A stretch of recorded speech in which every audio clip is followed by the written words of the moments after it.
It may be a mark of how hated he was. Within hours of the announcement of Osama bin Laden's death, international congratulations poured in. Afghan President Hamid Karzai, who rules where bin Laden launched the 9/11 attacks, said al-Qaeda has murdered and harmed our people for many years. I hope terrorism will meet its fate with the killing of bin Laden. Yemen, bin Laden's ancestral homeland, welcomed the American covert action and encouraged more of them. A Yemeni official said, "We hope that targeted measures will be taken to end terrorism throughout the world." NBC's Richard Engel reporting on how the news of Osama bin Laden's demise resonated around the Muslim world today. Joining us now is Ayman Mohyeldin. He's Middle East correspondent for Al Jazeera English. Ayman, thanks very much for your time tonight. I really appreciate it. My pleasure. What do you think that Americans should try to understand about how the bin Laden news is resonating around the world, particularly in the Middle East, as opposed to how it may be resonating here?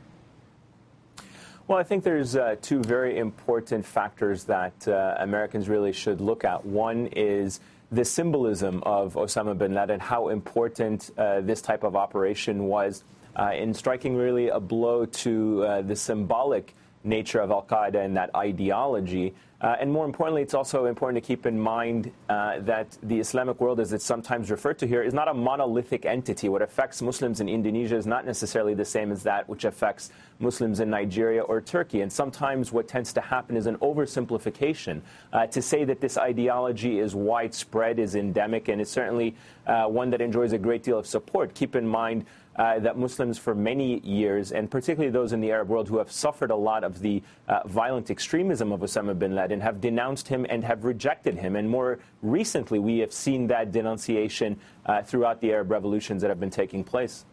In terms of his symbolic nature, as you were describing, how much of his symbolic importance and of al-Qaeda's symbolic importance was rooted in the sense that he couldn't be caught, that for 10 years since 9/11, he had been able to evade what amounted to the largest manhunt in international history? Was that his sort of perceived invincibility? Was that part of his symbolic importance?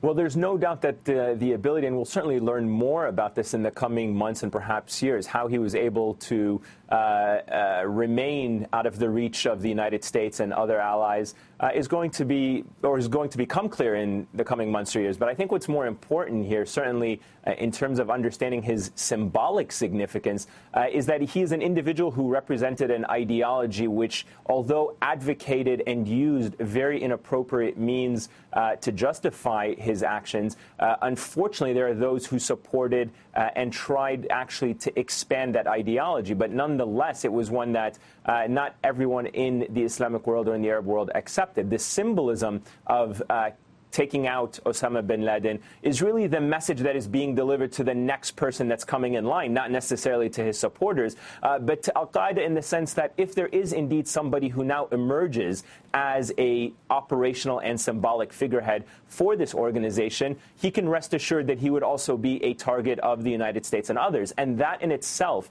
is a very, very strong ideological blow to the organization.